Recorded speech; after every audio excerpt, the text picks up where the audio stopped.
ময়লা তেল কি করবেন? ফেলে দিবেন? কিভাবে ছাঁকবেন? তার জন্য কিন্তু আমাদের চলে এসেছে একটা ম্যাজিক্যাল অয়েল পট, যেটা পেয়ে যাবেন ঢাকা হোমওয়্যারে। এটাকে কিন্তু অয়েল পট অথবা আউন্স পট বলা হয়, আর এটা হচ্ছে স্টেইনলেস স্টিলের তৈরি।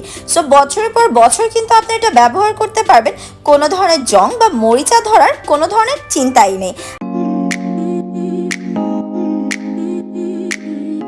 অয়েল পটটা কিন্তু আপনার রান্নার কাজকে করে দিবে অনেকটা ইজি এবং অনেকটা সাশ্রয়ী। কারণ অনেক সময় আমরা দেখা যায় ব্যবহার করা তেলগুলো বাটিতে রেখে দিই, পরবর্তীতে নষ্ট হয়ে যায় বা পোকা পড়ে যায়, ময়লা পড়ে যায়, যার কারণে কিন্তু তেলটাকে আমাদের ফেলে দিতে হয়। সো তেলের দাম এখন যেই পরিমাণে বাড়ছে, আপনারা চাইলে কিন্তু এখানে রেখেও দিতে পারেন।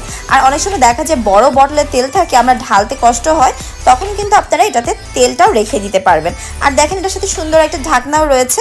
সো ঢাকনার কারণে আপনি ঢেকে রাখতে পারছেন, কোনো ধরনের ময়লা বা পোকামাকড় কিন্তু ঢুকছে না। আর এই যে দেখেন আমি ভাজাভাজি করছি, এখন এই যে অবশিষ্ট তেলটা, এই তেলটা আমি কোথায় রাখবো? আর তার মধ্যে হচ্ছে অনেক সময় দেখা যায় নর্মাল ছাঁকনি দিয়ে গরম তেল ছাকার ফলে কিন্তু ছাঁকনিটা ফুটো হয়ে যায়। বাট এই যে দেখেন আমি কিন্তু আপনাদের সামনে একদম গরম তেলটাই এখন ঢেলে দিব।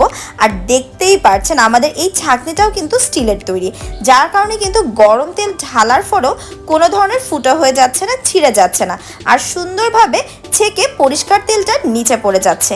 এখন কিন্তু আপনার পরবর্তী রান্নায় কিন্তু ইজিলি আপনি এই তেলটা ব্যবহার করতে পারবেন। আর এই লাল ঢাকনাটা থাকার ফলে কোনো রকমের ময়লাও প্রবেশ করবে না। সো অর্ডার করতে দ্রুত চলে যান ঢাকা